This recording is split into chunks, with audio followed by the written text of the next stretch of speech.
launch right into the meeting this afternoon. We have an ambitious agenda that we could end up speeding through in record time, or it could take the full time allotted for the work group. So let me turn it over to Ava, my colleague here at the Commission, to get things started. Hi, everyone. Good afternoon. The Maryland Healthcare Commission thanks you for joining the Telehealth Policy Work Group today. My name is Ava Lenoir, and also joining me from the MHCC team is our Executive Director, Ben Stephan, as well as David Sharp, Justine Springer, Anene Oniabo, and Christine Karinopoulos. So due to the number of people on the call today, we will not be conducting individual introductions. The list of participants is available on the MHCC Workgroup webpage if you would like additional information. MHCC staff will take attendance by recording the names of those attending via the Zoom web link. If you are calling into the meeting, we ask that you please email Christine to confirm your attendance. So now I would just like to cover some housekeeping items. This meeting is being recorded. The recording will be available on MHCC's telehealth webpage after the meeting. In the event this meeting is breached, we ask everyone to please hang up immediately. I will be sending a new meeting link via email to everyone in the distribution list with instructions for how to join the new meeting. Please make sure that you've joined the meeting either via the web link or by phone. Connect your audio through only one medium to avoid any feedback. All participants were muted upon entry. You are able to mute and unmute yourself using the small button at the bottom of your screen that looks like a microphone, or by entering *6 if you're joining by phone. It's best to keep your line muted until you are ready to comment to avoid any unintentional background noise. MHCC staff may mute you if there is a lot of background noise coming through. If you are having any issues with the technology, please email, call, or text Justine or Anene. Their contact information was included in the email sent yesterday, and you can also use the chat function to directly message them. MHCC staff will sequence participants who wish to speak. Please signal to the MHCC team if you would like to speak by using the raise hand icon next to your name, and we will call on you. Please be sure to lower your hand once you've commented. We will also provide time for those of you on the phone who aren't able to use the raise hand function to comment. Participants are welcome to use the chat function as well, but please note, while we will do our best to read all of the comments in the chat box, there may be too many comments for us to get through during the meeting. The comments will be reviewed by MHCC staff prior to the next meeting. And staff may request certain participants to comment on occasion to ensure there is a range of perspectives represented. A link to the meeting materials was emailed to everyone yesterday, and we will include it in the Zoom chat now if you need a copy. If you're joining by web, the materials will also be displayed during the meeting, and you should be able to see the agenda now. So I will pause here and turn it back over to David Sharp. Okay, thank you, Ava. And again, good afternoon, everyone. We appreciate you taking time away from your busy schedule to participate in the Telehealth Policy Workgroup discussion this afternoon. And before I invite our Executive Director to make a couple of remarks, let me just frame up how the discussion today will sort of proceed. And you all may recall that over the last couple of meetings and in between meetings, we have been asking you for information as it relates to what we call policy discussion item grids. And each one of them represents a particular policy statement that was framed up as we originally journeyed down this pathway. We were very careful and tried to collect information as it related to the benefits, the unintended consequences, the permanency concerns, and any other related thoughts that you all might have. And we came away with an enormous amount of information, and Ava will share that with us in a few minutes. And between last meeting and this meeting, what we asked everyone to help us do is develop a list of primary themes. And the primary themes were really pulled out of the information that had been provided thus far. And the exercise today is going to follow a lot like what we have been, you all have done and we have worked on in the prior meetings. That is, we're going to look at the permanency, the primary themes rather, and we're going to see what kind of stories begin to emerge. And what we would ask that everyone do in the next hour or so is really think from a point of neutrality. And what I mean by that is not representing any one stakeholder, but representing all stakeholders. And think about what you see in the data, in the literary data here, that emerges. So we could say, as we streamline this down one more notch, what comes to light from the perspective, from your own perspective, trying to look at it broadly. And we're just going to ask for information, and you'll see Ava entering it in into the grids, and we'll take it away and we'll sort of formulate what we think we heard everyone say. And so that's how our approach today will be, is taking the primary themes and looking at what could be called a potential recommendation. And so we're hopeful everyone will represent all stakeholders today as opposed to anyone in particular, and begin to think about what you see. It's sort of the same exercise we've done in the past couple of meetings, where we're just looking at information and we're going, what does it mean to me? What is it that I think I'm seeing? What did I hear? And we as staff will take information down and record it appropriately. So that's the process today. I'd like to invite our executive director to make a few opening remarks. I think every one of you know Ben Steffen, but for those who don't, here's your chance to meet him. Thank you, David. Can you hear me? Yes, we can. Okay. I want to first off thank all the attendees for joining the meeting today. A mere, I guess, 10 days before the Christmas holiday. I'm sure there are plenty of distractions at this time of the year, and your attention to these important issues are noted and appreciated. I also want to thank the staff at MHCC, all of David Sharp's team, for the work that they've done on this issue. It also should be noted that immediately after this meeting today, we're going to pivot and hold another work group meeting focused on the advanced primary care program that we have also been working with the department on. So there is certainly never a dull moment at this organization. I think as we move into the beginning to consider what might begin to be recommendations, we consider carefully how much flux there is in the delivery of telehealth services across not only Maryland, but the country, and try to think both in terms of what might be done over the next 6 months, what could be done, and what could possibly be postponed, as we simply don't have enough information yet to put forward concrete recommendations.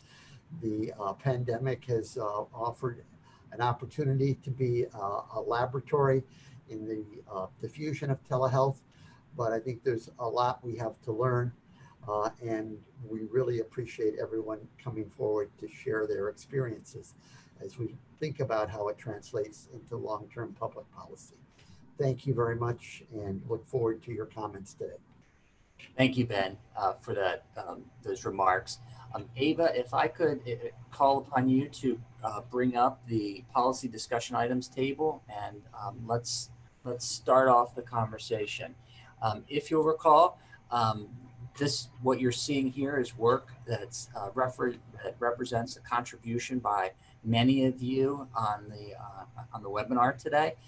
So Ava, let's scroll down a little bit, and what we'd ask that you all do is, we're going to pause when we get to the primary themes, is we'd like you to just review the primary themes, and I'm going to invite people to tell us what you see, tell us what you think you're seeing, and Ava will capture that information. And we're looking at, as to the point Ben made, trying to narrow the themes a bit in terms of their depth, and really focus on things that might be actionable, because a lot of the primary themes make good points, but are there actionable items? And if there aren't, then so be it. But what emerges that causes you to go, well, this is a possibility for something that's actionable. So with that, let me pause. You all take a moment to read these bullet points, and then I'll reach into the crowd and ask you what you think, and perhaps others will want to raise their hand and ask and make some observations themselves. And Ava, could you make the font just a little larger? I think it might be helpful. Increase the size of the document just a little bit. There we go. Hopefully that helps everyone a bit.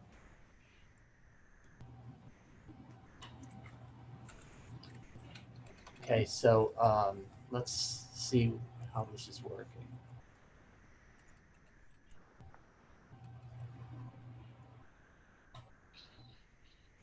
So I'm looking for a brave volunteer, and I'm pretty sure there are many of you who are brave volunteers, but I would like to invite Sally and Alborn to tell us what she sees here, and what are your thoughts?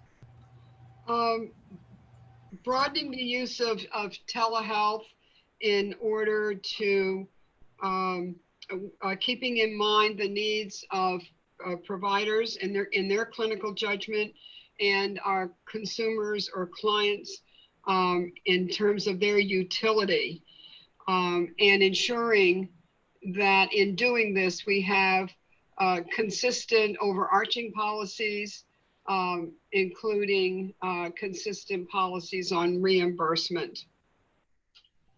Excellent. That's exactly the kind of feedback we were hoping to hear. And since we have a distinguished commissioner on the webinar, Dr. Banderi, I would invite you to make some remarks. Yeah, my question is for the second bullet point, removing geographic and originating site restrictions. What does geographic means? Is it the state where the patients or the providers are? That's a little bit confusing. Originating site restrictions, originating site is, I understand, but geographic is a little bit unclear. So the geographic is referencing the state. It's more of the, where the locations of the patient or the provider might be. The reason I brought this one is in Maryland, MedMutual Insurance Company, which is our malpractice insurance company, it covers only patients if they are in Maryland, DC, and Delaware. If you are out of these three states, they don't cover the malpractice insurance, does not cover any liability. That is true. So as you think about this from removing telehealth restrictions on the originating site, it could be interpreted many different ways. So it's not so much about reimbursement necessarily, but it's more about the utility of the telehealth. David, can I make a comment to the issue of what geographic means? This is Paul Berman. Dr. Berman, sure. So my understanding is for Medicare, for example, which is not obviously under the authority of Maryland Healthcare Commission, but Medicare has some waivers that allow patients to be seen in their home if they live in a rural area of the state or the country.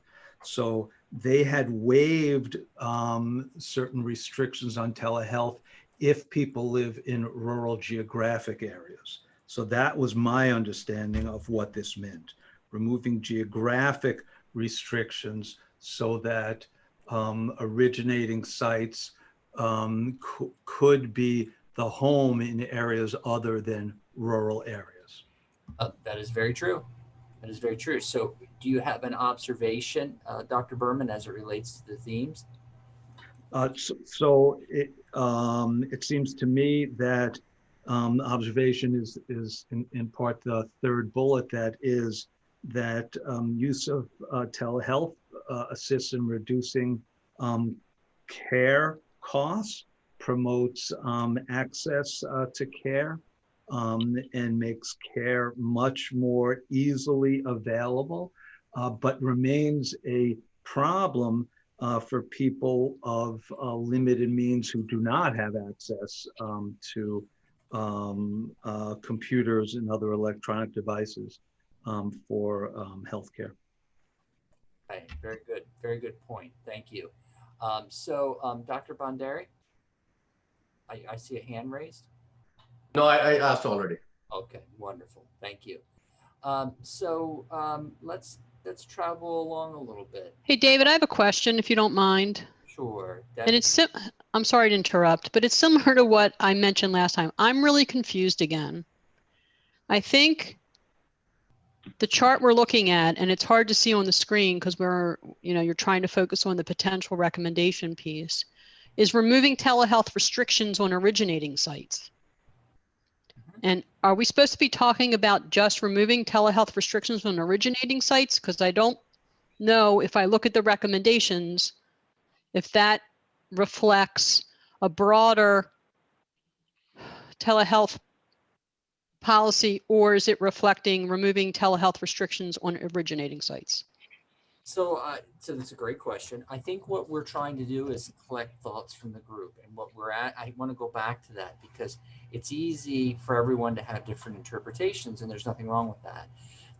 When we look at the primary themes, and with the question of at hand, removing telehealth restrictions on originating sites, what do you see out of all this? And sort of just it's kind of a bit of a mind dump. It's just free flowing thoughts. We're not trying to nail out anything specific at the moment, but working backwards, if you will, from the themes to the goal here of that theme is removing telehealth restrictions on originating sites.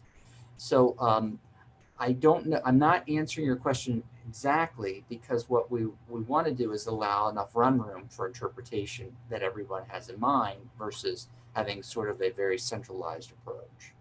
Does that help a bit? I see you still have that look. Well, yeah, but that's okay.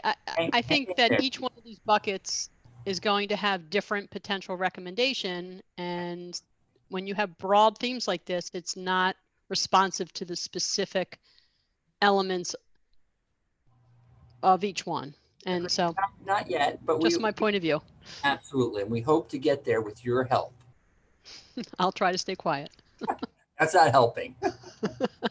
Okay, let's keep going. Others, please share with us your thoughts. Jim, how about Jim Hummer?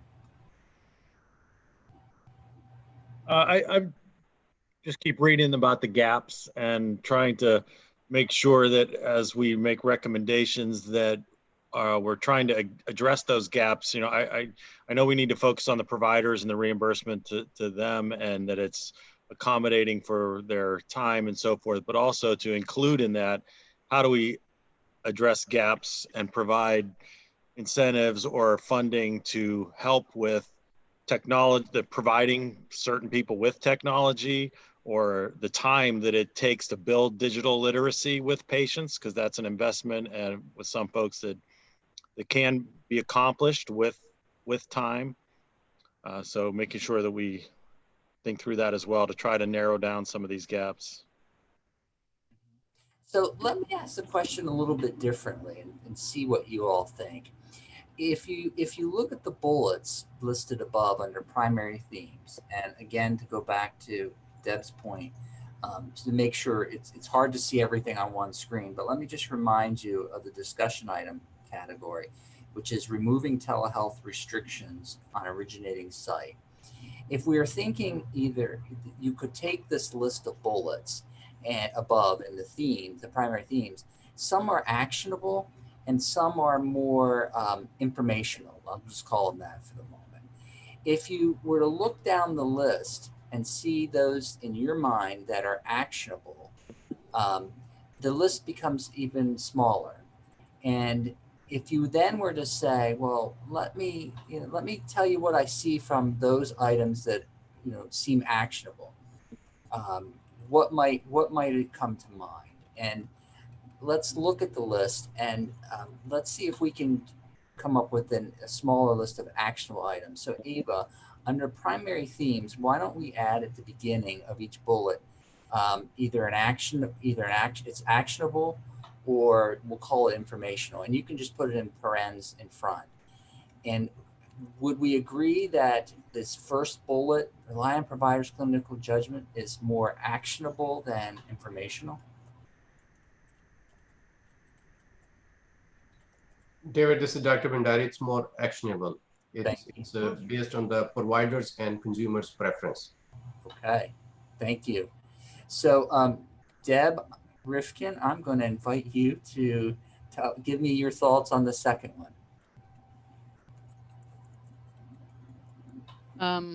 That's not fair, David. So it's actionable versus what again? Informational. Removing geographic and originating site restrictions promotes greater access.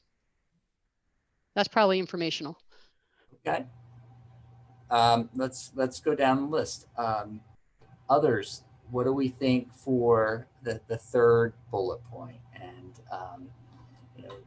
how about Oleg? Oleg, what's your thoughts?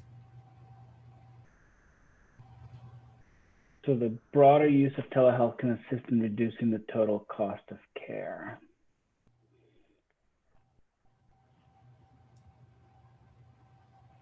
It could be both, depending on what we mean by this and how it's implemented. So for example, if you use telehealth in ways that helps us with diversion from emergency rooms and hospitals, this would be functional,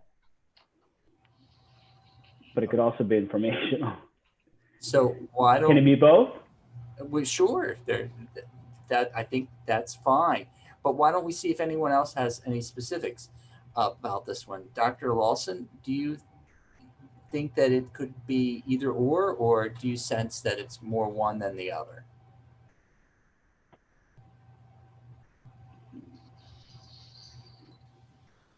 And Maryland OT Association. And I guess for that third bullet, the barter use, is that the one you're talking about right there? correct. I was thinking of that one as more of a, not so much of an actionable item. I was actually looking at the one below that as Okay. more of an actionable item. Okay.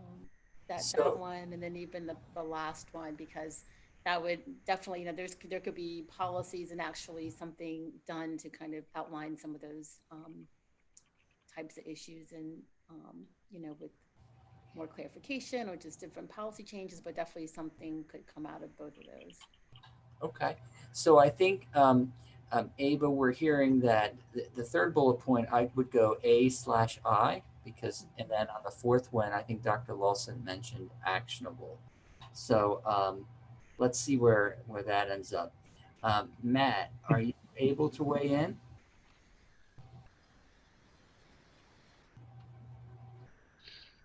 Sure. Good afternoon. Good afternoon, David. How are you? Well, I think I'm probably like Deb. I'm sort of struggling with the themes. I mean, I think that there is sort of an explanation of the merits of telehealth here in the first at least 3 or 4 bullet points. I think broader use of telehealth can assist in reducing the total cost of care. Sure, as an informational sort of point that could be discussed in the future, but I don't even know how I would actually quantify that. I don't know if we even have enough data to figure out if it is actually reducing the cost of care. I know that telehealth has been an incredibly useful tool during the pandemic, but as things start to normalize again, I'm not sure if it actually is reducing the total cost of care. So I don't see that as an actionable item because there's no way to establish if it's actually the truth or not. Removing geographic and originating site restrictions, sure, I guess that's an actionable item. The need to rely on providers' clinical judgment and consumers' preferences, I mean, that's already allowed under our current telehealth laws. So I don't see that as actionable at all. I think that there is certainly, for a lot of folks, the need to educate about what we're already doing. and some of the modifications that a variety of stakeholders have made to address the need for care during the pandemic. But then you get lower into the primary themes, the gaps remain. That's not necessarily, the gaps that are listed there are not necessarily a telehealth policy question to me. That's an access question. And I think that's sort of an independent conversation that maybe is best served not to be within the telehealth policy work group. I mean, it's a part of it, certainly a cog of this discussion, but it's not a specific healthcare policy question as much as it is a healthcare access question. Good point. It's informational. I think that's, you're making a very good observation. Let's see what a few other folks have in mind, and then we'll work to refine this a bit more. So Jennifer, are you able to weigh in? So this is Diana from MHA. Jen actually lost connection. She's trying to dial back in now. Okay, very good. Jennifer Bremen.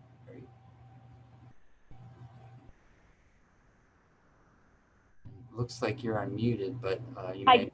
Hi, David. Can you hear me now? Gotcha. Hi. Okay. Great. Thanks, and thanks for hosting today.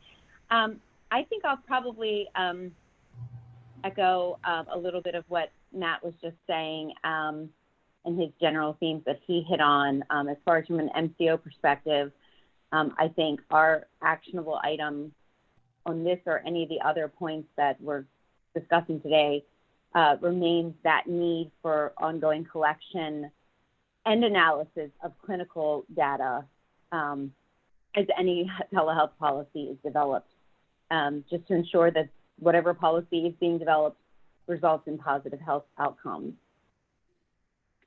Yeah, that's a good point. That's a good point. Thank you. Let's see if there are any others that would like to weigh in. And Dr. Khanna, are you able to comment? Yeah. Hi, David, and thank you for inviting me. So I think any action on telehealth at this point really needs to be patient-centered and patient-driven. I think we have observed some rather alarming disparities during the COVID pandemic. And I know our next challenge is going to be getting that vaccine to people where we really need to connect with people for 2 doses. And telehealth is definitely going to be one of the ways we engage them, we educate them, we bring them back into the office. And I certainly hope that any changes that are being planned are not going to be limited to the duration of the pandemic, but will be a behavior change for patients and for practitioners. And although I do believe that the geographic theme is something of question, but I want to state that I am very much in favor of removing these barriers to access, which I think is very, very important, not only now, but forever.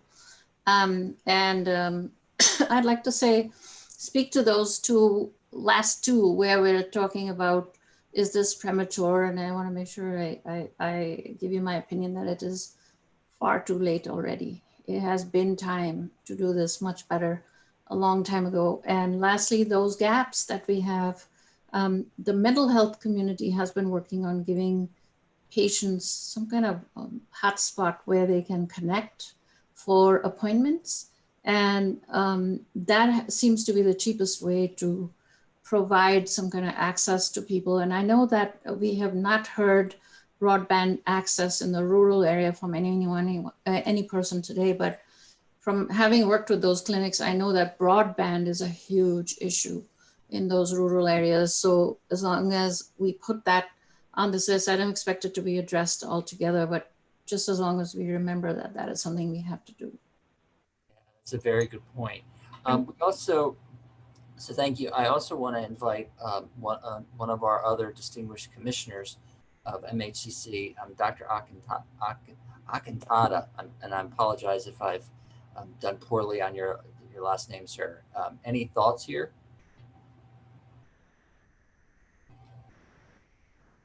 Right, so first let me apologize. I had a bit of an emergency, so I popped in just a couple of minutes ago. So far, nothing to add, but thanks for acknowledging me. You were close. It's Akintade. You were close. I'm working on it. I'll get there. Bear with me. Thank you. David, Paul Berm, I'm sorry, Sure, go ahead. Can I make another comment? So, because I'm not sure that the sixth bullet is in fact informational solely. It seems that it also is an actionable item, and that is if there is a determination that telehealth is useful to the less wealthy, and if it is a determination that certain areas of poverty would benefit from access to telehealth, then it seems that it does become an actionable item for insurance companies, the state, others, to bring in hotspots to provide telehealth communication electronic devices to people in need as a way of providing them services. So I would recommend, as Ava just did, adding it as an actionable item as well. Okay, so it seems like we have the list that's somewhat split, and I think we want to try to narrow this down a bit more, this list down a little bit more, so we get a general flavor. Here's what I think I'm hearing. I think I'm hearing the group say that it makes sense, telehealth makes sense in terms of removing the restrictions on originating sites. So we're specifically focusing on this area. However, there remains to be some question about the timing of when to do this. And it's that correct so far, and I'm building, so I want to make sure that these two components are what I think I'm hearing. And Ava, if you can capture them in a separate bullet point, that would be great. So responses from the group. David, what did you mean by, did you say timing? In terms of, so correct. So there's general agreement that it makes sense to remove restrictions on originating sites. Right. But the question about the appropriateness of the timing of it. For example, we know under the pandemic it's permitted. So if we're thinking about a recommendation, is it a valid recommendation at this time? And that, or is it a valid theme, if you will, at this time? And it's just a question. It's not one that, that has anything behind it. I'm just reacting to what I'm hearing. Okay. Hi, this is Deborah Steinberg from the Legal Action Center. Can you hear me? Sure. Good afternoon. Hi, thank you. So just to clarify, I think this is more of a question of consistency, because as I understand it, there aren't really restrictions on originating sites in private insurance. In Medicaid, there are restrictions in some cases. We've now allowed, no restriction, or home can be an originating site for mental health services, but we haven't gotten there with substance use disorder care. Whereas in Medicare, home is an originating site for only substance use disorder care. So what I'm trying to, what I think the issue is less about timing and more about filling in the gaps that we have to make sure that there's equity, that all people, regardless of their insurance type, have access to the same kinds of care, especially during a time of a pandemic when they can't leave their homes. But additionally, after, when anything might come up that prevents them to. For example, we had a commissioner who just said an emergency came up, and yay, they could still join this meeting. So what I'm hearing is just a question of equity and consistency rather than when. Excellent point. Thank you for making that. And David, this is Sally. That was kind of where I was going, because I think if we're in general agreement that it's appropriate to remove the originating site restrictions, then that should be based on good clinical practice and the appropriateness of the visit for both the provider and for the patient. And I think one of the things that we've learned during the pandemic is it's really surfaced a lot of the barriers, or made them more, more intentional and prominent to us about the barriers to accessing care, because we're seeing patients now that telehealth is available that we were not able to provide care to before. And, it doesn't take care of the whole spectrum of their needs, but it allows us to engage them initially, to develop a relationship, and when appropriate, to bring them in for clinical care that's they need to be on site for. Yeah, a very good point. So, Sally Ann, can you help us wordsmith, and because words matter a bit at this point as we think this through. The last bullet point that Ava has been entering in, you mentioned a few things, and let's see if we can customize this bullet point a bit to reflect your add-on.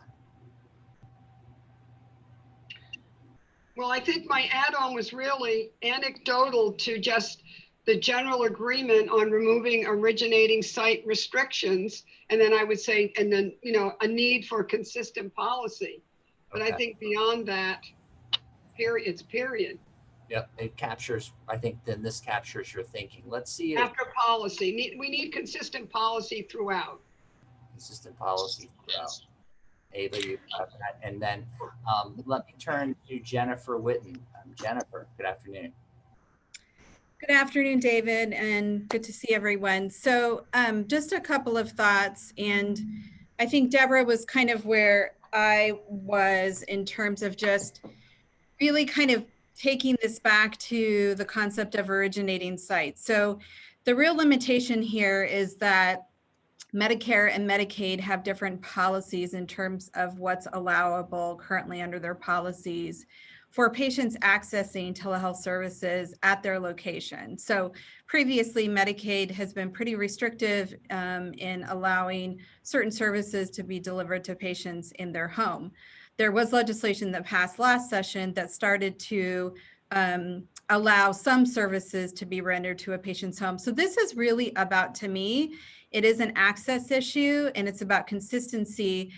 It's really about meeting patients where they are. So if they need to receive services at their home location or work or at a shelter, we're not adding additional requirements and barriers for them to access those services. In previous policy, whether they were in a certain geographic location or they would have to go to another clinical site to be able to access those clinical services. And, our providers have found real value in working with patients in their actual environment where they can make treatment decisions on site. And that may mean having individuals come in person for care that needs to be rendered, but they can make those determinations. I feel like a lot of the broad recommendations are just generally thoughts around telehealth usage and adoption broadly. So I just want to make sure we're talking about originating site policy consideration, and there are specific restrictions on that. So just wanted to kind of reinforce what Deborah had shared and some of the other providers in terms of just, again, addressing some of those restrictions. So I think we want to go back, Ava, to that fourth bullet point, because I believe what you're proposing, Jennifer, and some of the others, is that there's we're talking about removing originating site restrictions that would limit reimbursement. I think that's what you're saying. Is that, Jennifer, would that be fair to say? It's not just reimbursement, it's actually being able to deliver those services to a patient in their home. And I would agree with the providers to say that, many states have removed these restrictions prior to the pandemic. So this isn't just I think, a desire based on pandemic experience. It's definitely elevated it, but there continues to be a need to meet patients where they are. To meet patients where they are. Ava, you want to add that? Okay, so I think we're well, David. But yes. David, I think you've added something that I didn't hear Deborah or Jennifer really add into it. I think what we're saying is that there's, I think, general agreement on removing originating site restrictions, period. David, this is Kim Robinson. Reimbursement is an issue, yes. And I think at some point we agreed that it's really up to the provider and, you know, around what are appropriate services to be delivered. Okay, You so know, let's clean. Sally, and thank you. Let's clean this up a little bit, then, Ava. I think let's put that period after restrictions, and I think that's really what we're hearing folks say. because you're looking for policy type things, right? Where That's correct. Is recommendations that can be taken to the policy level. Correct. So David, this is Trisha Roddy. I don't know if you can hear me. I'm in the car, so I apologize. I can't see what's up on the screen. No worries. I thought there was emergency legislation that passed right at the end of the session that does allow for providers to deliver services in the home setting. So that is already existing statute, is my understanding. What it didn't do, it didn't require reimbursement for those. So that's what. So if that's the suggestion, is that we're taking it the next step, I think we need to clarify that. But also, I'll always mention Medicaid is a bit different than other payers when we pay for residential services and other types of services. Of course, we're not going to pay for residential services if the person is at home. You're not going to pay a room and board cost and all of that. So there are some uniqueness that needs to allow some payer flexibility. So if it read, Trisha, and I realize you can't see it, but if it said general agreement on removing originating site restrictions with payer flexibilities, is that in essence what you were saying? It's got to have some flexibility in terms of the types of services that payers can have their discretion. So that would allow us to not pay or allow for originating site to be at home, again, for example, where it's a residential service. So let's just add that in, Ava, with payer flexibility in certain circumstances for reimbursement. I think she was saying like level of service flexibility rather than payer. Got it. So Ava is working very fast to keep up with us all. Thank you, Ava. So David? Yes. Hi, David. This is Kimberly Robinson from Cigna. Good afternoon.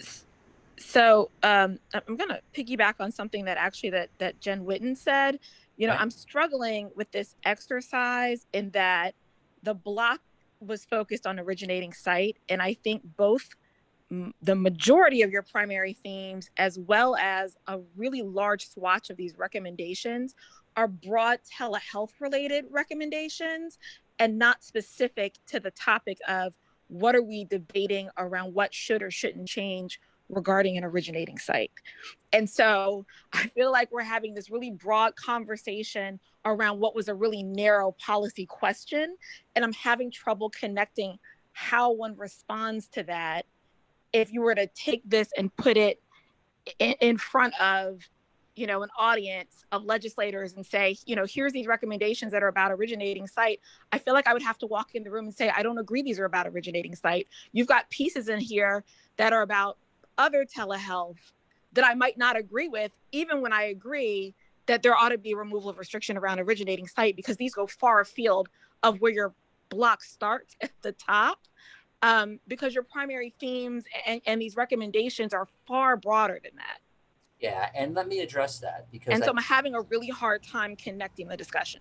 Sure, and I think you're absolutely right. And let me just kind of remind the group how we try to approach this, is that we start by collecting in this, when we get to this point, as well as other points, first we begin by hearing the thoughts.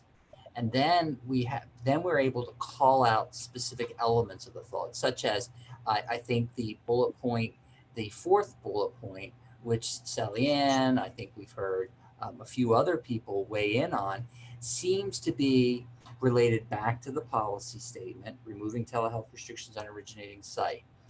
And that's really what we're aiming for, is we get a lot of ideas. We're not suggesting that the 3 preceding or even the 2 following this particular item is something that we would ultimately include. But for the moment, it helps to view this as sort of a chalkboard where we write ideas down, and as we talk about them, we go, oh, well, it sounded good a few minutes ago, but it doesn't really fit so much with that general policy statement. So we probably will hit delete on it as we go forward in our conversation. And then good things come of it, because, you know, look, we've ended up with an interesting point that a number of folks have made. And maybe that's the only one that comes out of this particular policy statement, which is fine. But it starts with collecting all the ideas and then weeding through them. Does that help a little bit? It's an exercise. I think we have to keep in mind that there aren't any good one-liners. It's an evolving exercise that gets us to this point. And if the group realize this takes a lot of energy to work through, but it does get us to some place that's more relevant. So can I ask this one other process question then, though, David? I guess also the challenge is there's a lot of discussion happening now in this block that are related to future blocks, and just from a efficiency standpoint, you know, I think actually Jen just put it in the chat that, you know, you have a block that talks about services and you have a block that talks about reimbursement later on. We're kind of talking about it here, but people aren't really sure how to jump in around it because this block is about originating sites. So should I share my thoughts about services and reimbursement here? Because now they've been introduced into this part of the conversation where I think they're really relevant to a later point, but I don't want to not make them when others are perhaps promoting a position I don't agree with here. And I want to give the counter, but I also don't think it fits. I think that's why I think it feels very convoluted, just because there's already 4 very defined policy positions. I think if we were on day 1 and we were having the broad conversation, I would follow better. I guess tuning in, I thought we were sort of down to the 4 things we're reacting to. And I guess that's why I'm struggling.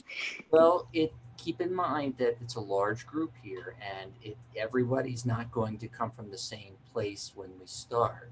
So it is okay, I think, that we have this kind of conversation. What we'll do is we'll highlight the points that are relevant that we feel, as generally speaking, as a group, to the issue item, which in this case is removing telehealth restrictions. Certainly, they may span other policy elements, and that's fine if they do. And if we have to bounce back and forth to take bits and pieces of it, we will easily do that. But it's just a journey, and I can't stress that enough. So let's keep going, because what I would say is there's no perfect process. And what I hear is that it's a little bit frustrating, and it certainly is going to be, because we're trying to pull ideas, but we're not resting our laurels on any one thing at the moment. We're just trying to keep the journey tightening up as we go forward. And if someone wants to not lose their thought, tell us what it is. We'll put it in the worksheet, and we'll mark that it fits in, you know, items 2 and 5. Happy to do so. But for the moment, Ava, let's highlight this particular one that you have. Perhaps we shaded in yellow, and we mark it, because I think I'm hearing folks say the wording here seems relevant, although it could apply in other places. Is there any other particular point that we would make around this item? And I see some hands, so I don't know, Dr. Banderi, yours reflects a prior point, or it's a continuation of this one.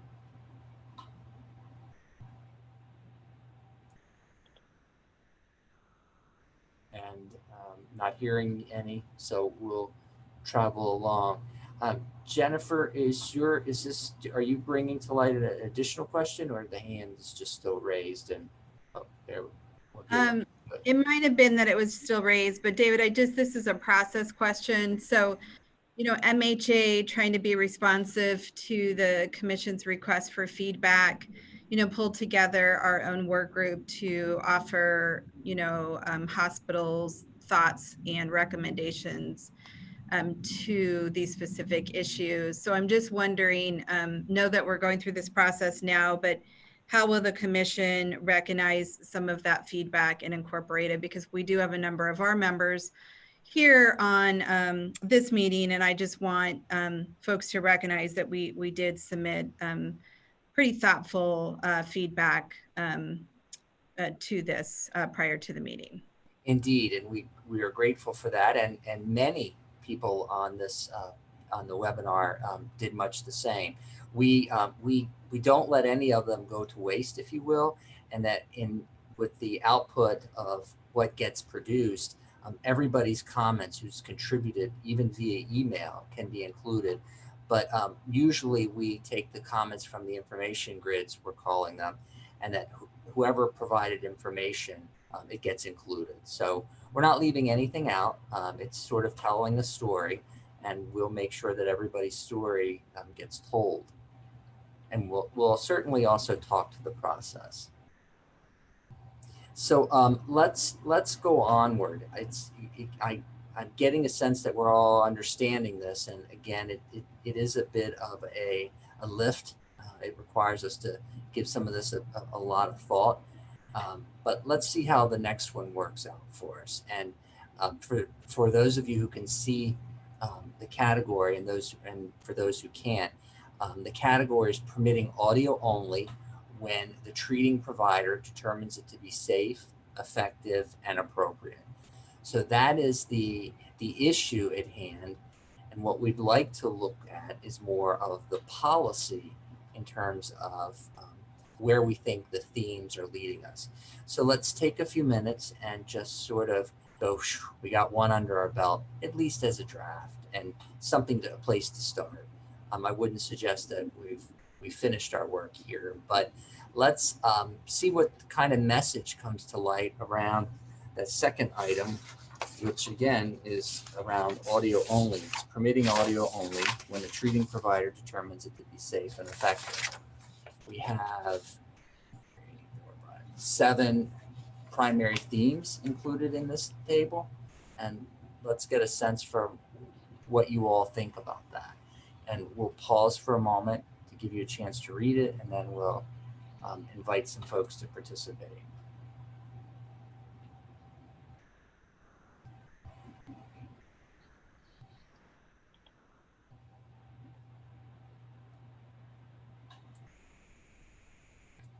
Okay, so perhaps I could call on Robin Elliott to give us her thoughts. Hi, David. So one of the things I'd suggest just in terms of clarity is I think what is intended by this bullet point of permit audio only is really talking about reimbursement rather than practice law. So that may be a clarification that we want to discuss. And this is certainly something that has been just incredibly important. I've heard from providers from across the state, across the spectrum, where we're really seeing communities that do not have broadband access, that this audio only has been critical, and we think will continue to be critical after the pandemic. Okay, so how might you craft that into a bullet point? What might you say? I mean, I sort of hear that, but I think I'm hearing you say it, permit audio only, or reimburse for audio only, but it's permit when the provider determines it to be safe and effective. I think that's what you're saying, but you're also linking it to the reimbursement piece. Yeah. So I think any form of communication that a provider has with the patient is always based on what are the clinical standards, is that type of communication allowed? So in terms of a bullet point, something like, and I know this is going to be wordsmith, but reimburse for services provided through audio only communication upon determination from the provider that it is an effective and appropriate form of communication. Okay. I'm sure that needs to be wordsmithed some, but kind of that's the general theme that I'm thinking of. Okay, wonderful. Thank you. Richard Block, any thoughts here in terms of what you might be seeing from the themes? Well, thank you, David. I think what Robin just said is probably the most important. The reality is that both my podiatric and my psychology clients want to be able, without restriction, to do what they think in their judgment, based upon the client patient's needs, is appropriate. And those restrictions, whether it's reimbursable is always an issue, but there shouldn't be a restriction on use of what the provider decides is appropriate. All right. Thank you, Richard. Dr. Manzoor, good afternoon.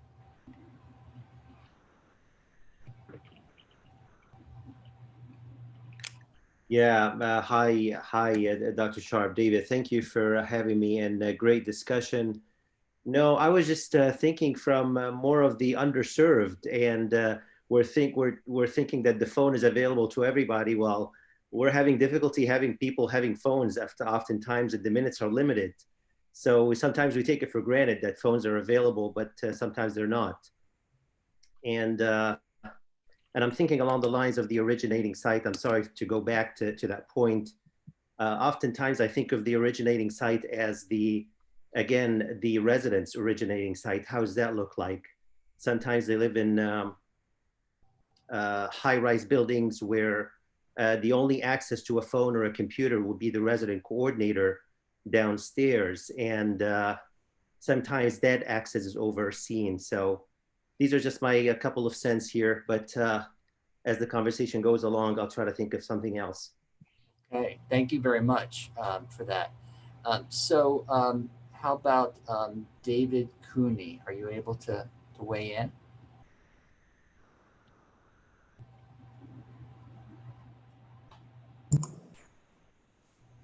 Sorry, yes, I had trouble getting unmuted there. No worries.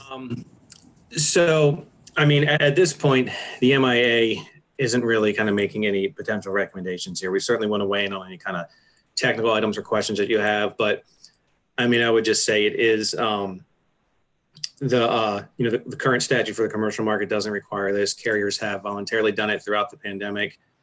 The concerns we hear, are the reimbursement parity and the levels of reimbursement for audio only versus, in-person visits or the full-on audio virtual telehealth.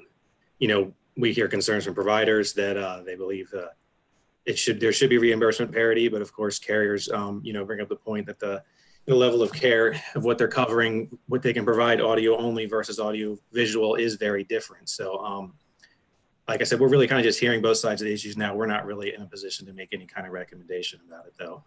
Certainly, and you bring to light a good point, which perhaps since there seems to be some general support for the first bullet, which talks about enabling or permitting audio only, it does open up the interesting discussion around reimbursement.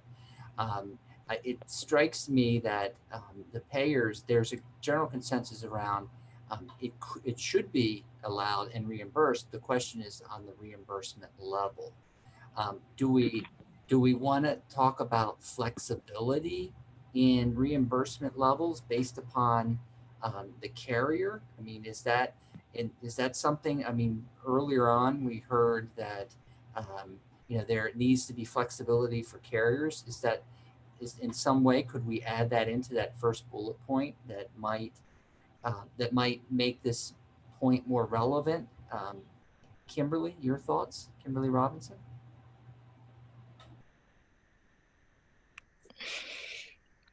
On this point, David, I think what Mr. Cooney just said with regards to the fact that every service cannot be translated from an office to a video chat or from a video chat to a phone conversation, it is probably for us one of the reimbursement level challenges when a blanket statement of payment parity is pushed forward, that doesn't allow in that the acknowledgement that every service cannot be offered in every platform. I don't know how to articulate that, but that is, so I think that that has to be part of any discussion if it is going to go beyond simply acknowledging, and I would not have phrased that first bullet as reimbursed. I would have phrased it rather as coverage, to say that from, at least from an insurance perspective, that there would be coverage for an audio only visit. Coverage denotes that there would be reimbursement without focusing specifically on reimbursement. I feel like when you start to use that language, you're getting into trying to mandate the level of the reimbursement. And I think that's a much more nuanced conversation around how one might denote where those natural, reasonable clinical breaks come in terms of which services fall reasonably in which of those spaces. Excellent point. Does it, David, can I add to that a little bit? Sure, but let me just, Deb, just 1 second. Kim, does it read better to you now? I'm reading, sorry. And we can, let's take out the general consensus, Ava. Let's just leave it as a point. I think that's, I think that's probably, I think that's better. I'll keep thinking on it. Oh, perfect. That's great. Thank you. I'm sure Deb can help tweak it a bit. Your thoughts, Deb? Well, number one, I'm glad you took out consensus. I appreciate that. Number two, I think part of this is this going to be something forever, or is it during the pandemic? And when people can get back to, so I have a really hard time having this as a statement as infinite as this is, because I don't know what the world's going to look like when people start, well, I do know when people can start going back to the doctor's office. It's clearly better that we have people going back to the doctor's office than having phone calls for things, or even telemedicine in some instances. And there may be certain places where phone calls make more sense than other places. And to put something in like this so broadly is really causing me a lot of concern, because I think and I probably will repeat this over and over again, there's a big difference when people are struggling to get to their doctor's office versus when people go back to their doctor's office. And I think it's really important for us to think about those things, because certainly if something goes into law, it's forever, or it's until it gets changed again. And so there's another, theme up there, which I think is really important, which is we have to figure out what the ramifications are to this. And nobody really knows yet, because we've only been paying for phone calls for a very short period of time. No one has really understood the impact. And I've mentioned this last time. How often was it that somebody got to talk to their physician and would arguably be billed for an office visit, and then the doctor says, I really am not sure. I think you need to come in.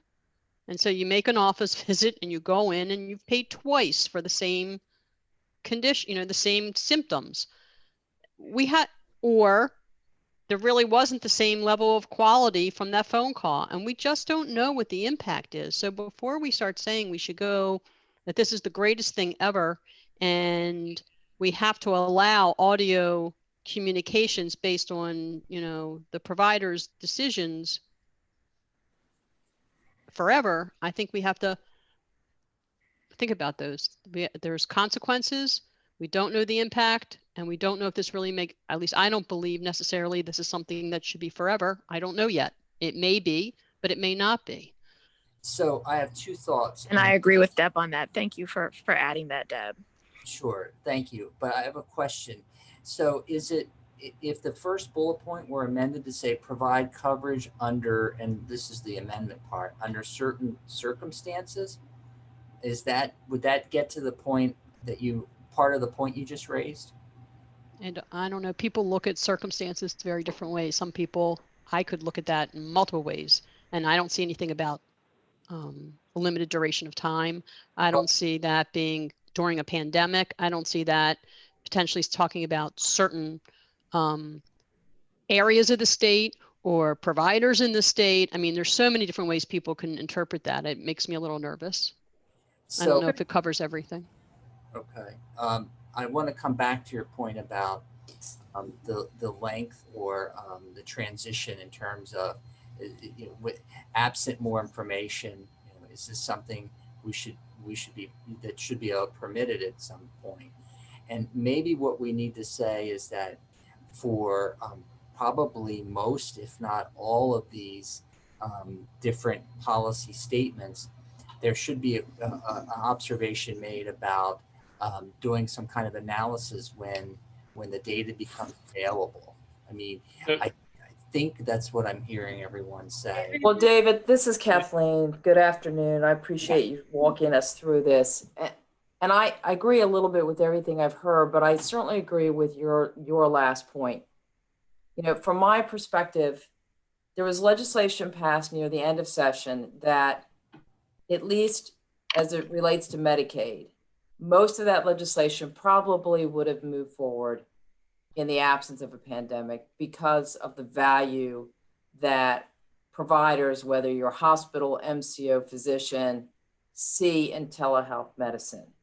However, there are certain provisions today under the executive order, such as audio only, that exist because of the pandemic, that may not have otherwise passed or would have required further study or review before approving it.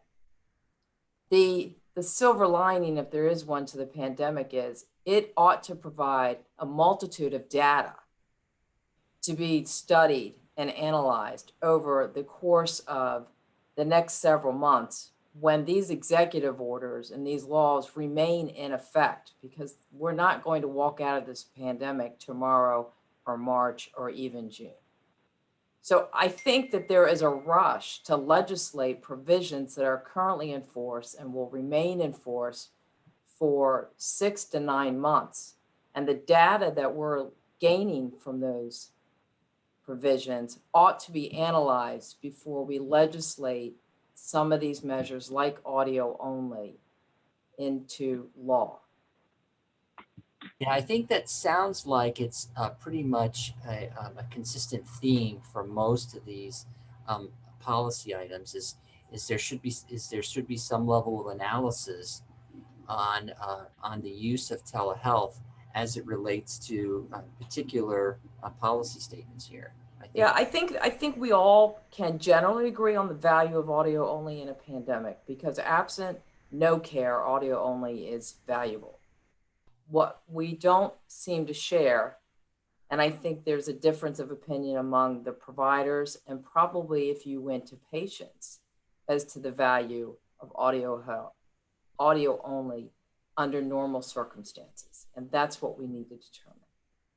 You can't do that in the next couple of weeks and send a recommendation to the legislature. Yeah, agreed. I don't think that's the message here, but I think that's a good point you're raising. Let's see, there was a few others that had started to make a comment.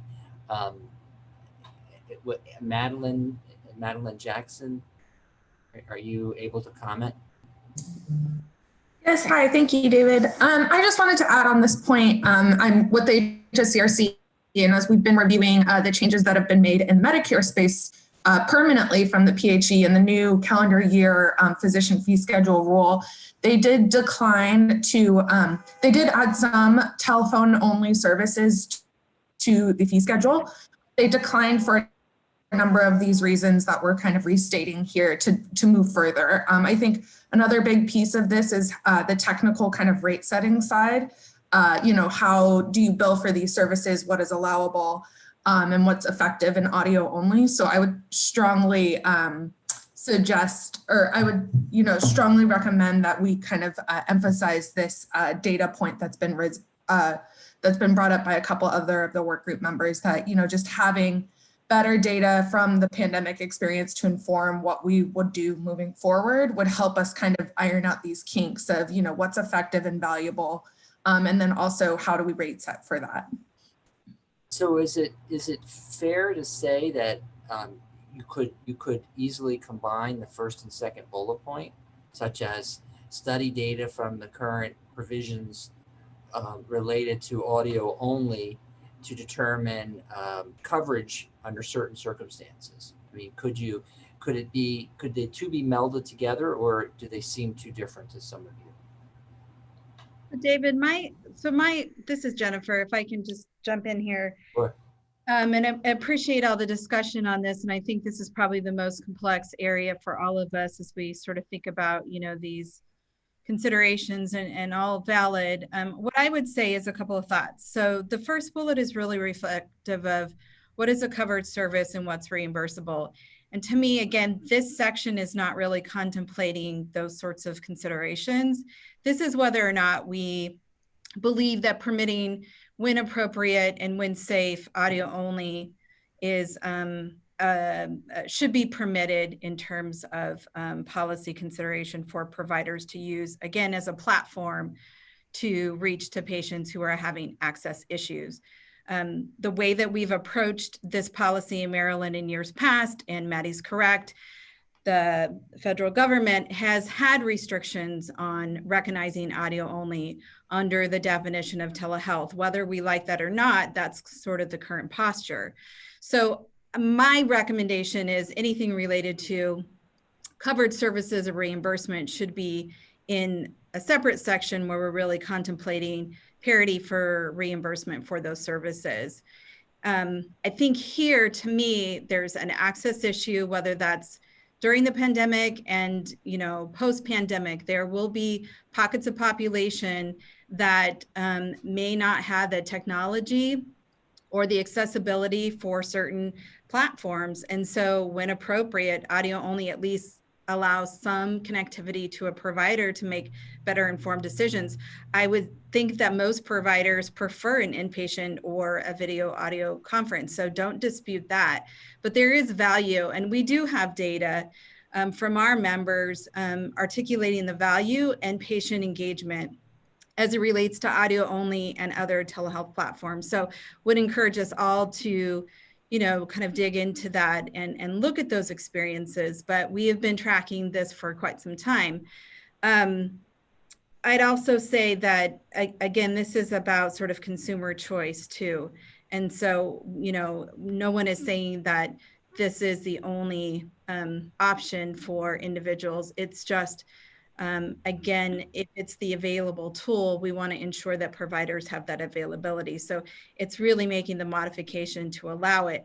Reimbursing and covering those services is a different discussion. Yeah, I think we can call that out. So Ava, on the third bullet point, let's change it, because I think what we're hearing some folks say is very clearly to allow audio only when it's determined to be safe and effective, as opposed to the issue of reimbursement. Because I think what you're saying, we want to address access issues as opposed to a reimbursement issue. It is an important point, reimbursement, but you're calling out from the hospital's perspective that let's treat it as an access issue. Let's not ignore the reimbursement issue, but let's allow it if that's something that the consumer wants and the provider thinks it's safe and effective and appropriate. Is that, Jennifer, is that a fair sort of paraphrasing your point? I think that's more reflective of this policy consideration. Yes. Yeah. Okay. This is Trisha Ruddy. I mean, I get that, except that you still have to point out that you're saying that it's not tied to reimbursement. So the reimbursement has to be addressed in a different point if you're going to make that broad statement. Yeah, I think that's true. I think what it could be, I mean, and let's just for a moment think about the concierge medicine folks. It's a very small population, I think we would agree. But this is a perfect example where a consumer may be willing to pay privately if that's their preference to use audio only for whatever the reason. And I think what Jennifer and some of the other folks have made a comment is that first you got to permit it. And yeah, there's the issue of coverage, in terms of a payment mechanism from an insurance organization, but they're separate issues. But I think you're right. At some point, the two meet up, and the two meet up, and I think there's generally confusion when you make that broad-based statement that they don't understand that that reimbursement and the discussion of reimbursement is separate and that meant to be separate. It happened with the emergency legislation. That's a great example where the legislation passed saying that Medicaid had to reimburse in originating sites, including home settings, and folks didn't understand that didn't mean reimbursement. So I think there's generally confusion around there, and understanding the barriers around reimbursement, particularly now with Medicare coming out and saying that they're not allowed to cover it. They don't believe they can cover these services because it's a substitution of in-person visits, and that they're doing virtual check-ins. And so, and they're going to have an interim code that's going to allow this past the federal pandemic. So I think without understanding those nuances and really calling those nuances out, it just adds to confusion. So Tricia, excellent point. So could we play around with the third? I'm not sure if you can see what's in here you're still driving, but could we play around with this bullet point where it's something, it does both. It recognizes it's an access or consumer choice, but then where there also is flexibility in terms of whether it's under coverage, under maybe it's just flexibility, enable flexibility for reimbursement under, so that it isn't I think what you're saying is that a mandate on reimbursement wouldn't work in all situations, but if maybe in certain circumstances there is a payer that said, we'll reimburse some, a little, or equal to other services. Is that? Yep, some language around that, because you're what you're having is Medicare is defining it in a total different category. It's not a in-person visit, right? It's different. It's a check-in. It's a totally different. They're defining it very differently in what we're talking about in this conversation, and I think that's probably a point that needs to be considered. Is it like an in-person visit, or is it, as Medicare defines it, more of a check-in? But couldn't it be? I mean, that Medicare has deemed it to be as a check-in, but let's say a payer X says, "Oh no, we think it's equivalent to an in-person visit via telehealth." I mean, I'm being extreme, but couldn't we enable flexibilities? Yeah, there's definitely flexibilities. I think where Medicaid will have issues or problems again is that when we shouldn't be the primary payer, we will become the primary payer if Medicare and other commercial carriers don't align with the policy. Okay. So I hear that will be a significant barrier for us. Understood. So David, this is Matt Celentano. Hey, Matt. I want to just chime in real quickly about the discussion of flexibility, especially around audio only. I think Associate Commissioner Cooney already discussed this a bit. When carriers voluntarily decided to cover audio only, they were flexible to address the public health crisis. And to make it permanent without data, once again, just seems a little presumptuous. And there are some folks that have suggested that we have the data. Well, carriers have covered millions and millions of these visits. We know a thing or two about this. We have data too. There are other providers who also suggested that they have data as well, but they have the data on the huge upslope. We've never seen an increase in telehealth usage like we have during this pandemic. What we don't know is when after we are all returned to a normal life, thank goodness, fingers crossed we all get the vaccine shortly, how does this normalize? And how does this become of the healthcare landscape and story as it moves forward? And for anybody to suggest that they know exactly how this is going to play out is insanity. And to make wide sweeping policy changes without having the benefit of analyzing what the before, middle, and after is going to be seems a bit too forward for me. So I think your point is well taken, and I think that to some extent is reflected in the second bullet point. So we're not really trying to think through timing of all this at the moment, but I think you bring to light, or you reiterate a very good point, which is study the data. What did it tell you? But I think there's also room to consider the points made about access, and there's also points about coverage, and we just want to find. But I would suggest, David, that if we're going to talk about access and coverage, I think there has been incredible amount of flexibility shown by a variety of stakeholders to meet the moment, and to make changes that doesn't seem to be necessary when everybody is meeting the moment doesn't seem appropriate to me. Yeah, no doubt. I think few would disagree that thinking through timing and thinking through appropriateness is something we all must keep an eye on.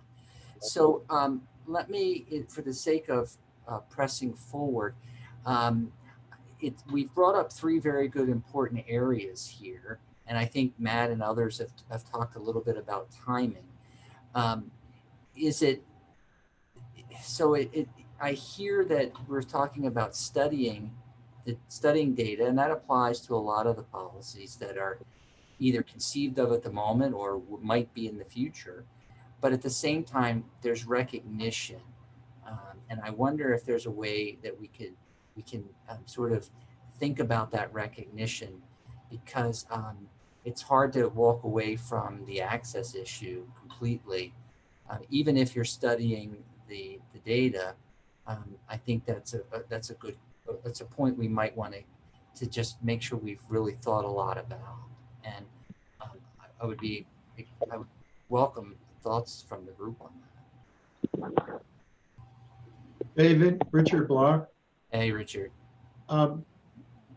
Maybe I'm being too simplistic, but I think there's a clear need to separate the appropriateness of care versus a reimbursement issue of care. Because clearly, historically, providers have made the determination when a patient calls and says, I need to see you, or I need to talk to you about something. The provider makes a determination as to whether they need to see the patient for that particular item. The issue is, in my opinion, consistently going to be provider determination of appropriateness. The issue of whether or not there should be reimbursement is a totally separate ballgame. And I'd like to add to that. And so that's actually the point that I'm struggling a little bit with. Capture that, please. Provider determination. Right. We use evidence, to provide care, and I actually appreciate the discussion, and I've read the chats too, and I keep seeing a couple of things. So provider clinical judgment, and also consumer choice. And so how we determine provider clinical judgment, I think, like Matt mentioned earlier, in the middle of a pandemic compared to when we sort of get back to normalcy, whatever that will look like, would be important. I mean, there has to be some sort of criteria that walks us back in a hierarchical fashion from when we have to see patients in person to telehealth with video, and when it's appropriate to have an audio only interface with a patient, before sort of the consumer choice so is giving that sort of level of gravity in terms of weighing in. So in my opinion, I mean, that's something I'm sort of struggling with, so how do we determine, and how do we standardize care based on a set of criteria that makes it appropriate, for a provider to determine that a patient can be seen or interfaced with audio only. And I also agree. I think that's a completely different discussion from reimbursement. Yeah, agreed. And consumer choice, Ava, if you want to add that, please. David, isn't it also, I mean, if we're going to look at some things to fall in line with that, it is, while it's important for the provider to determine if this is appropriate, it's also something for the patient. Was this patient driven or was it provider driven, right? Did the patient actually call because they needed help, or was the provider calling to check up? I mean, because there are a lot of parameters we're going to have to think about as we move forward, because I can tell you, we've gotten complaints from people that said, I didn't ask for that phone call. I had a provider just call me and now I'm being charged for it, versus I needed to talk to my provider because I had an issue. So I'm not saying, I'm not making a value judgment on that, but there's certain things that there's a lot of elements that if you're going to develop a policy, there's going to be a lot of pieces that are going to have to be discussed No doubt. around it. Yeah, agreed. David, this is Dr. Bhandari. Can I reply to that? Sure. What Deborah is saying is, I agree with her. I disagree with her at the same time. A lot of time as a physician, I have a CAT scan ordered on a patient and there is a mass. I have to make a phone call, not the patient. I have to make a phone call and say, look, there is abnormality on your CAT scan. I need to see you in the office. So it cannot be always from the patient or the consumer. It could be from the provider. What we have to find out, what is the appropriateness? I agree with you. Provider should not just make a phone call and say, look, oh, you need to be seen tomorrow or day after tomorrow. I cannot solve this on the phone, and they bill the patient twice. That's inappropriate. I completely agree with you. We have to find a appropriateness. Yes, within certain period of time, if a provider make a phone call which is not appropriate, they should not get reimbursed for that. So we have to probably look into that. I hear you what you are trying to say. Yes, it's going to be, there are always bad apples in every profession. I can tell you there are 5% physicians that are bad apples. I was on board of physician. That's what I used to, handle these kind of complaints also. Yeah, we have to find a solution where we can help the consumers. At the same time, provider get paid for their appropriate visits. So these are really good points we're making as a group. And I'm wondering are we in some ways saying that during the pandemic, I mean, these are the kinds of policies that surfaced, but before cementing them into stone, we really ought to be looking more at the data to see if it affirms the types of policies that are being proposed. Is that somewhat of a fair statement or reflective of some of the thoughts I'm hearing, or is that taking us down a different sort of pathway? David, I just have to say, from MHA's perspective, I mean, we don't disagree that there's not value into studying and evaluating, but we would be concerned by completely eliminating the ability and taking pause for too long of a time to really consider. Again, what I'm hearing is a lot of questions on clinical discretion. There are scope of practice and licensure laws that really create parameters for providers and providing care. So I don't want us to get too far away from just recognizing, again, the appropriateness and provider discretion. And David, it's Pam. Sure. Go ahead, Pam. I want to come back. Sorry, not the rules, but this is like going to be used against me if I don't say something in session. So there's a few thoughts going on. I'm not sure who I heard. I heard Pam Casemeyer, and is it Sally Ann was the next person? So I just raised my hand, yes. It's Pam, and I just wanted to sort of reinforce what Jen said, not just from the hospital association perspective, but from the physician provider expectations is to the provider discretion issue. We understand you don't want duplication of services and other kinds of things, but I think what we've learned, and it may be one of the best things we've learned out of this whole pandemic, is the access challenges that so many people have, that audio only is now addressing. And because the double billing, the inappropriate service, that could happen under other telehealth parameters too. So audio only is one component of the telehealth framework. And I think what we need to do, in recognizing exactly what Tricia had raised and others, that reimbursement issues and or maybe coverage is different, but the authority, because what we have seen, whether it's elderly patients, you have the whole debate about broadband access. I mean, it's playing out in schools, but it's playing out in telehealth technology as well. And so I think that access piece of it, telehealth is one component of telemedicine. Or wait, audio only is one component of telehealth, sorry. And I think we can villainize issues around whether it's being appropriately used or not. That has nothing to do with ensuring that what we have learned about access that we've wanted, and in some ways can end up saving a lot of costs, because if you have people who aren't accessing healthcare because they can't get it, now they are. The patient monitoring and other kinds of things are likely to have an impact on patient outcomes. So I think we have to be very careful acknowledging the reimbursement issues, acknowledging, especially like Tricia said, within Medicaid, how that plays out in terms of federal rules versus the state rules and all those other issues.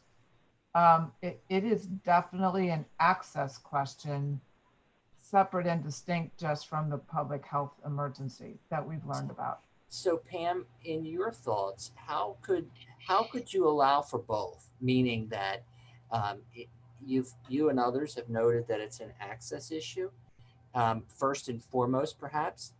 But we've all kind of agreed that the elephant in the room is going to be coverage / reimbursement. Can it be phased, sort of a phased transition where telehealth or the use of audio only is permitted for some particular time or to create access, enable access, but how would you propose that we take into consideration the coverage challenges? Because I think that as much as we want to separate the two, they're inseparable. Does that make sense? It makes sense, although you do have to remember also some of the platforms have also licensure issues, not just coverage issues. They have both. So you have health professional boards that have to recognize certain things in addition to what's coverage and not covered. So I think it's a little bit of both. And it does become a bit difficult for coverage, but I think there also needs to be some discussion about how different are the platforms in terms of the services provided.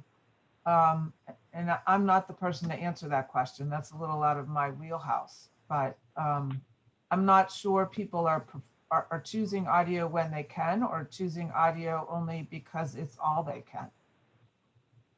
So that is true. Some solutions are different, but oftentimes they're just simple phone calls. And I think that's what we're hearing some of the clinicians saying. They're not using a platform to make the call. They're just simply using a mobile device that's tethered to their hip and not going through any solution. So I would be curious if anyone on the work group here has ideas about how we can present both in a way that separates the two or recognizes that you can't differentiate. In some ways, one doesn't go forward without the other. Is there a way we can approach this where we address the access issues and at some point address the coverage issues? Can that be done? David, Richard Block again. I think you can, maybe my suggestion would be that we prioritize the level of care that should be provided, that in most instances, in-person is preferred. Video telehealth would be secondary, and audio would be if the first two are unavailable or unreasonably difficult because of access, et cetera, and break it down that way. Because I think most clinicians would agree that in-person is generally a better methodology. Right. So maybe by prioritizing rather than trying to include or exclude would be an approach you might consider. Yeah, I think that's a great point. It still gets us, so as we go down or up that hierarchy, depending on one's approach, we'll still run into that speed bump around coverage. So that's the elephant in the room. I suspect with as many smart minds as we have on this work group today, somebody's got an idea that might seem plausible to others. Any Sally Ann, are you the ace in the deck here?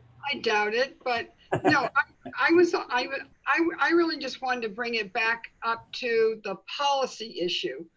And sent out on the chat that, I'd like to see audio visits as an integral component of telehealth services with appropriate levels of reimbursement.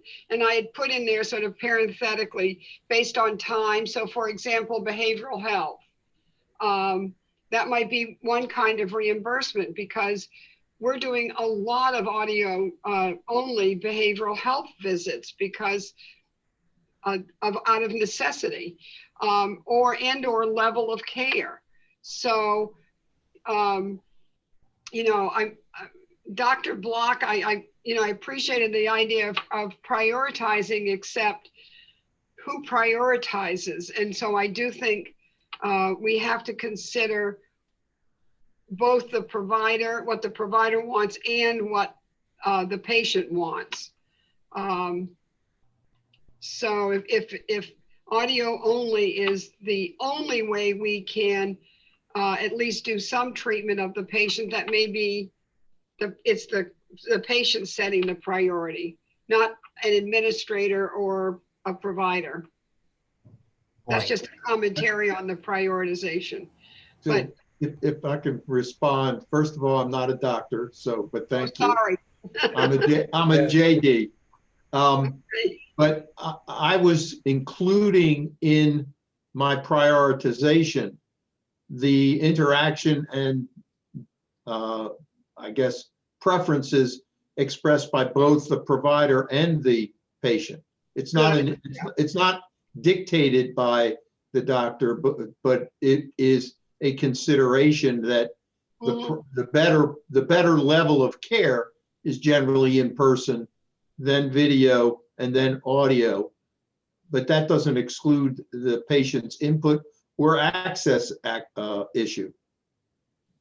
Yeah, I agree. I mean, I actually agree with, the prioritization you made, because that is exactly what, our providers prefer. They'd like to see the patient in person, but we've learned a lot, as others have said during this pandemic, about really what our patients would like. When they've had an option, they've exercised it. Yeah, good point. So, Kathleen, any thoughts here?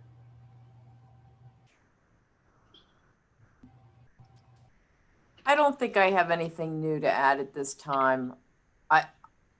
For me, it's really more a basic question about, I don't believe we're in a position to have a recommendation other than to collect data and look at this issue once that data has been collected.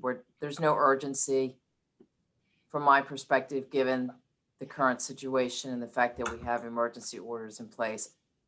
So I don't know why we wouldn't look at the data that's going to be available over the next couple of months and make our decisions based on that. So I have a question for the group based upon what Kathleen said, and it sort of triggered some of the thoughts that others have said. I mean, could the recommendation be essentially to allow what's in place today to exist for a period of time so the data can be studied, and then decisions that policy recommendations can be surfaced that way? So let's assume in the best case scenario, I think Matt talked about having everyone vaccinated by middle of summer. Would that be great? And then the best case scenario, or a scenario, might be that the public health emergency is lifted. It would cause a reverting back to where we were 9-10 months ago. And I think what we're hearing from the group is that no one is saying return to the past is the best approach. I think what we're hearing, at least on this policy item, is that there's some hesitation to lock down what the permissions or the flexibility here until more is known. So is there a win-win by saying in the interim, prevent the scenario of best case where the public health emergency is lifted from happening, and if that were to happen, allow it to continue, allow the flexibilities to continue for some period of time until the data can be studied and more is known, if you will, from how it's worked. And that would cement the access issues. It would address the access issues, and it would also address concerns around coverage for a period of time in order to really use data to inform and to be able to rest the laurels on. And I do hear that everyone, all stakeholders have data and some form of it, but I think more broad study is what I'm hearing. I'm hearing a lot of. So let me pause on this particular audio only policy and ask for some reactions to that kind of summation of what I think we've been hearing on this for the last 20 minutes or so. So David, this is Dr. Bhandari. Who is going to study the data? Because there are, different careers and Medicare, Medicaid, and then various other insurance careers. And what's the standard we're going to set for that? I mean, I think it's certainly a regulatory agency. Maybe that's a TBD, but it would probably want to be identified by, if this were to become in statute, it would probably be something that the legislature would want to determine. And it could be based upon the feedback of recommendation from a group like this. Thank you. David, it's Robin Elliott. Hey. Hi. So, I think that any issue, I mean, this obviously warrants a great deal of study. And I think that study will help further refine what the policy looks like. I do have concerns by saying this should only be allowed for a certain period of time. As healthcare providers cannot implement whole systems of care with the expectation that the system of care is good, or things will be set for 2 or 3 years. It just requires too much reworking, too much infrastructure development. And I also think that it's very confusing to consumers to set up a system and then literally stop it at a certain date. I'd recommend going forward, but continuing to look at this. And this is something that we are, all of us, still learning. And so we may need to tweak it from time to time. So if I can jump in, sorry. Sorry. And there are lots of examples of where certain provisions of law have gone into effect, or certain programs. And if they have an end date, sometimes there's a problem with adoption of them. And sorry, Deb. Yeah, no, I'm sorry to interrupt you, but I just would say for this one, which is audio only, it's a phone call. So there's no adoption of anything. We're not no provider is doing anything different than what they're doing during the pandemic right now. And they're using a phone, so they're not having to create a big infrastructure. And secondly, in terms of that confusion, we have right now a governor who has said, you shall do A, B, C, and D. And we're all doing it on all different degrees. He's made requirements on providers, on hospitals, on carriers, on nursing homes, and it's not permanent. And there isn't going to be confusion. This happens, that we have had certain changes because of this. So I hear what you're saying for other things. I get it, that it becomes difficult at times to start and stop something, but I'm still at the point, and I don't even know why this has to be legislated, because my personal opinion, and I'm not saying it's Care First's opinion, it's my personal opinion, is the governor can just continue this policy that we have today to the end of the pandemic, and that there's not a need for legislation at all. And that gives us the time to figure out what we want to do. And that may be what he decides to do. And it's not going to create confusion. We're going to all live under the purview of what the governor tells us, or what the health department tells us, or the insurance administration tells us, until they decide that their bulletin or their order is no longer effective, or we don't have a pandemic anymore. Yeah, I think those are all good points. And I would say that what I hear from some of the stakeholders is the fear of the best case scenario, meaning that the public health emergency gets lifted in the near future, when perhaps if there's some analysis of data underway, that it gets lifted too soon and doesn't give the analysis enough time to really come forward where good policy can be made, but it reverts back. So I think that's probably what some of the stakeholders are concerned about if it's just tied directly to the public health emergency only. Does that make sense, Deb? Yes, but I was trying to respond to Robin saying we're going to have to start something and switch, and I think we're doing that right now. That was really my point, is that it's okay. It doesn't have to be a permanent law, because right now we're all living under something that's not permanent, and we're doing it, and it's going to change in some capacity. It's either at some point. So I guess I go back to, and we want to wind down in the next few minutes because we want to be respectful of time and talk about next steps. But I'm sort of hearing that there's some consensus.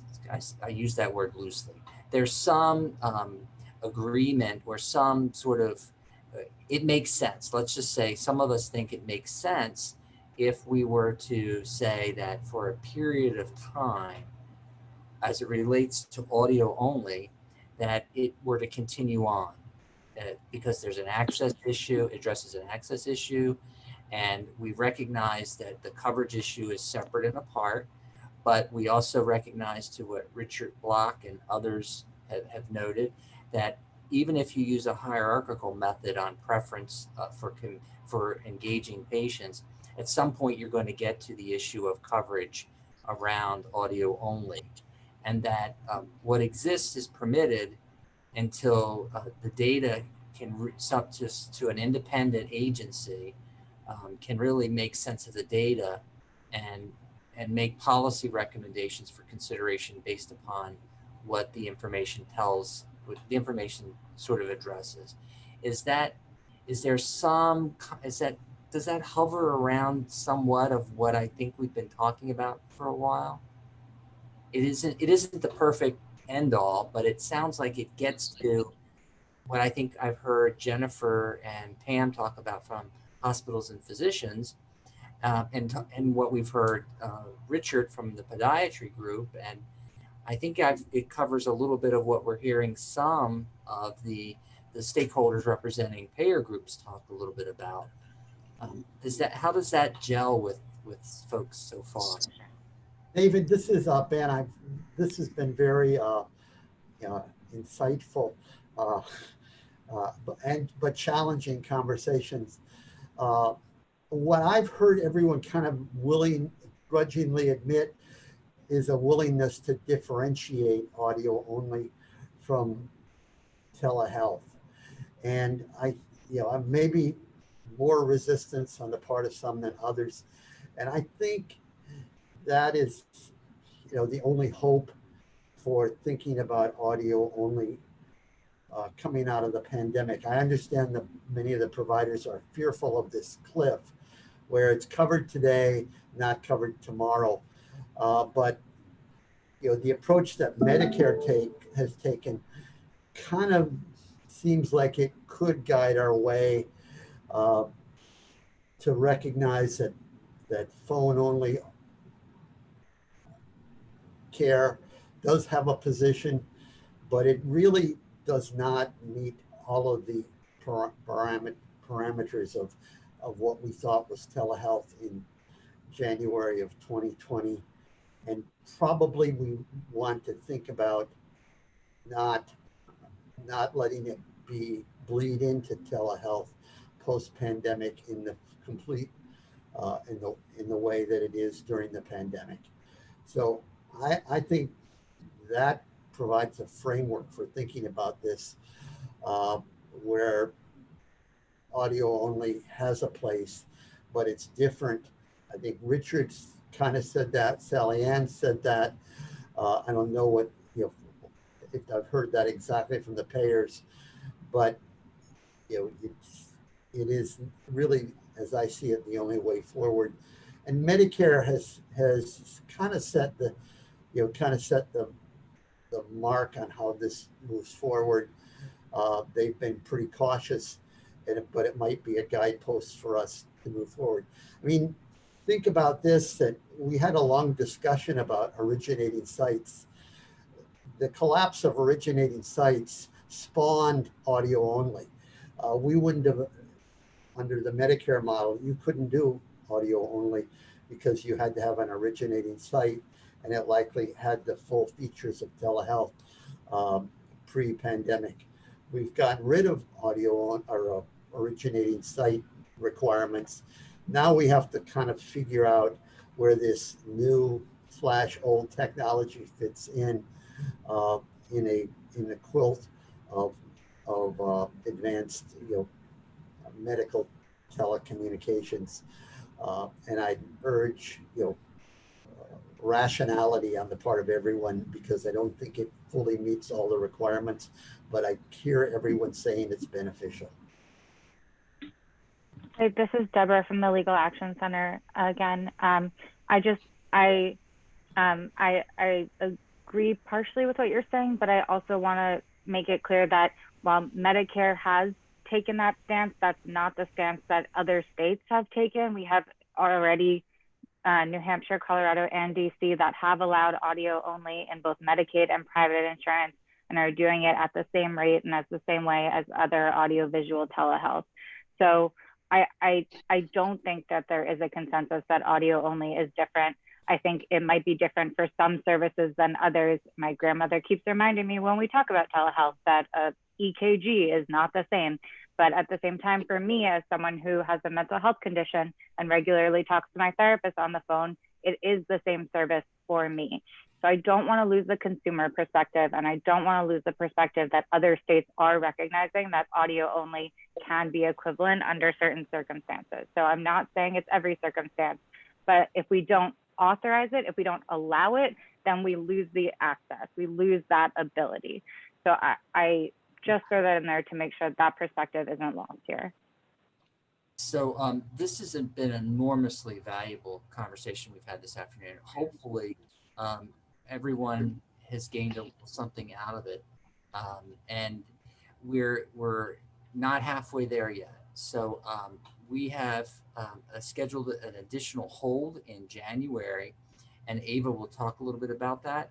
But what I'd like us to do as sort of a takeaway is, at least in these first two, is try to cobble the many bullet points down to a few good, solid policy statements about what we've heard, and circulate that with the group. And I encourage everyone to think about what's there and send us alterations to it, because from the stakeholder perspective, you all represent very valuable stakeholders and many different perspectives. But we want to try to come to the middle a little bit, at least on what seems to be an agreeable policy. I think Ben mentioned some really good points, but we do hear Deborah and others. And I think there's a way we can come to the, now that we've gone through a couple of these together, we can come more towards the center, if you will, in terms of a policy statement or two. So let's try that and see where it comes to. I definitely hear the passion in everybody's voice, and that's probably a good thing to some extent, because it means we're all really focused on doing the right thing. And so I thank you all for that and applaud your effort this afternoon. Ava, can you sort of talk to us a little bit about next steps in terms of the meeting? Sure. So we currently have a hold for the next virtual meeting on either January 7th or January 14th between 3 and 5 p.m. So the same time as now. So we would be able to do either one, sort of depending on people's schedules and how soon we would like the work group to meet again. So I think we would try to aim for the meeting on the 7th, just in terms of timing, unless that's really a problem for everyone. I think it's too soon to know, but it's probably an okay date to pencil in as a hold. So let's do that for the moment, and then we can always change it in the days ahead if that seems reasonable to everyone. Ava, do you want to talk about the meeting summary? Sure. So before the next meeting, we will let you know when there will be a recording and a high-level summary of today's meeting. We'll post that on the Telehealth Policy Workgroup webpage and send the link via email to everyone so that everybody has a copy. And this would be everybody on the distribution list. So if you weren't able to make the beginning of the meeting, you would have access to the recording. Okay, thank you, Ava, for your good work and taking copious notes and for taking us through the beginning and the end. I think everybody knows that Ben is not only the executive director here, but he's also my boss. And if he thinks the meeting didn't go well, he's going to tell me that later. If he thinks it went well, I'll hear that too. So you all speak up and tell him how great of a meeting this is in unison now, if you'd like.